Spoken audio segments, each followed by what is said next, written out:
스승을 잘못 만나 살인을 저지른 앙굴리 말라 존자의 본문을 들으면 궁금해졌는데 유튜브에서 영적 지도자들이 많은데 어떻게 바른지 아닌지 알 수 있을지 여쭤봅니다. 참 알기가 힘듭니다, 이게. 근데 한 가지 기준은 뭐냐면 일단은 건전한 사회 상식이 있단 말이죠. 일단 그거는 통과해야 됩니다. 건전한 사회 상식에서 어긋나는 걸 하잖아요. 그럼 일단 그 문제가 있는 겁니다.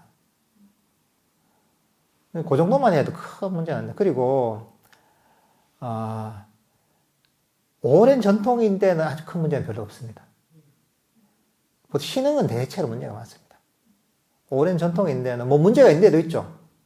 일부는. 그렇지만 크게 보면 큰 문제가 없기 때문에 오랫동안 내려오는 겁니다.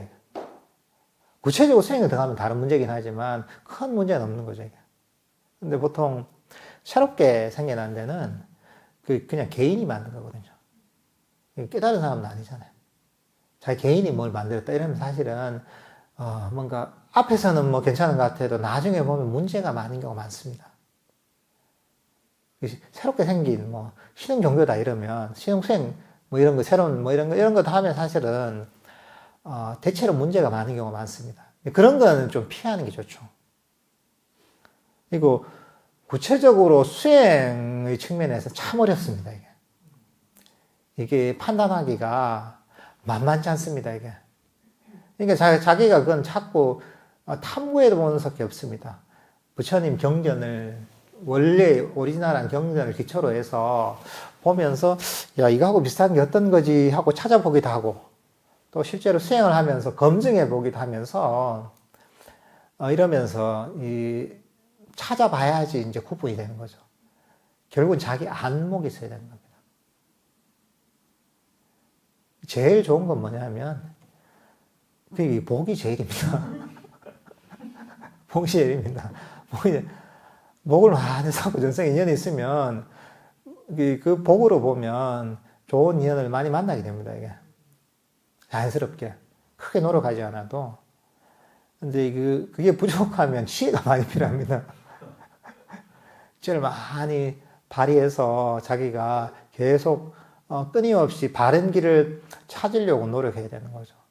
제가 그렇더라. 결론은 뭐냐면 자기가 수행에 있어서 바른 길을 찾는 게 되게 어렵습니다. 너무나 많은 길이 있기 때문에. 근데 결국은 찾아온 경우는 뭐냐면 안주하지 않는 거죠. 수행을 해보다 이게 문제가 있다면 이거 버리고 또 찾고 버리고 찾고 그냥 순수한 마음을 가지고 끊임없이 좀 진리를 추구하다 보면 결국은 상승을 하게 되거든요. 근데 보통은 안주를 하잖아요. 이게. 내가 여기 가진 게 있는데 좀 문제가 있어도 그래도 내가 해온 게 어디 있는데 이렇게 했으면 발전을 못 하죠. 구도자의 마음을 갖고 있어야지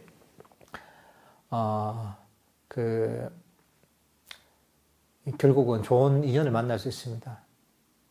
그리고 사실은 아까도 얘기했지만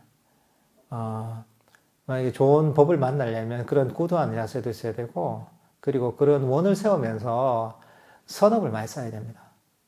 선업을 많이 썼다 보면 선법이라는 것 자체가 힘이 있거든요. 선법은 나를 계속 좋은 쪽으로 이끌어갑니다. 그렇게 하다 보면 결국은 좀 더 업그레이드 되고 조금 더 업그레이드 되면서 결국은 점점 이제 상승하는 방향으로 갈 수가 있거든요.